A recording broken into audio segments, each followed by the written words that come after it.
Dusty shells call my name. Hidden gems in a retro game. Yeah, your dreams are towering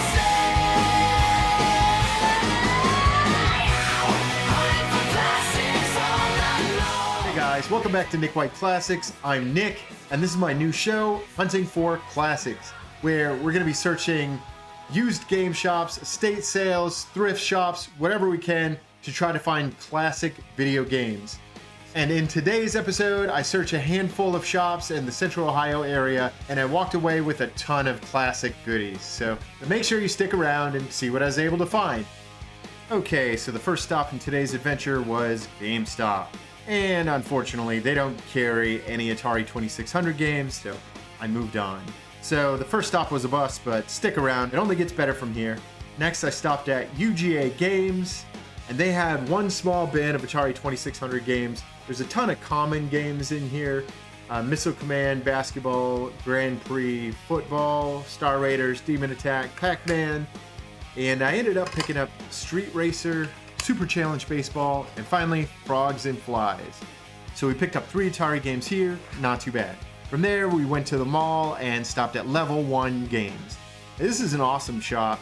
They've got a ton of classic games, including a handful of Atari 2600 games, and you can see they had the super rare X-Man game that I want. I just can't bring myself to spend $80. But I did end up picking up a few things.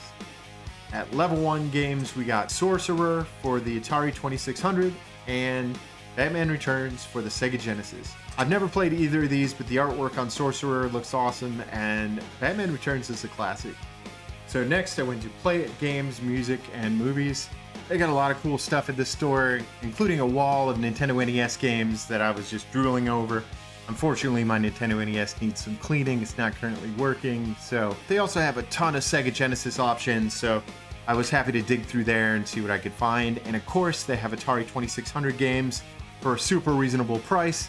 So I had a great time here. I was able to walk away with a handful of goodies, including for the GameCube, WrestleMania 18, and for the Sega Genesis, Mortal Kombat and Sonic Spinball. And next, I went across town to another Play It Games, Movies, and Music. And this is my favorite shop in town. They always have a ton of goodies. You can see their awesome wall of Nintendo NES games. They have so many Sega Genesis options. And of course, their Atari 2600 cartridges. So many great games. The vibe here is super cool. Everybody's laid back. I love digging through these classic games here. I ended up picking up a few games.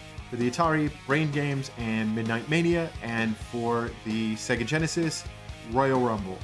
And finally, of course, we saved the best for last. I went to a shop called Paymore Electronics.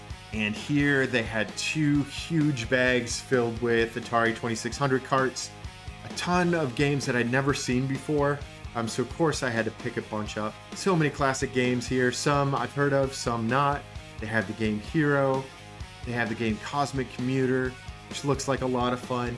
I wish I could have picked up more, but at the end of the day, this is the shop where I picked up the most games. I picked up Revenge of the Beefsteak Tomatoes, Dark Chambers, London Blitz, Space Cavern, Secret Quest, and Crystal Castles. So 5 Atari 2600 games here. And there you have it. For our very first episode of Hunting for Classics, I purchased games from 5 different shops, and I got a ton of classic games. I'm going to clean these up and play them on live stream, so if you're into retro gaming, make sure you subscribe to the channel, and thanks for tuning in. See you next time on Hunting for Classics. Later. Dusty shells call my name.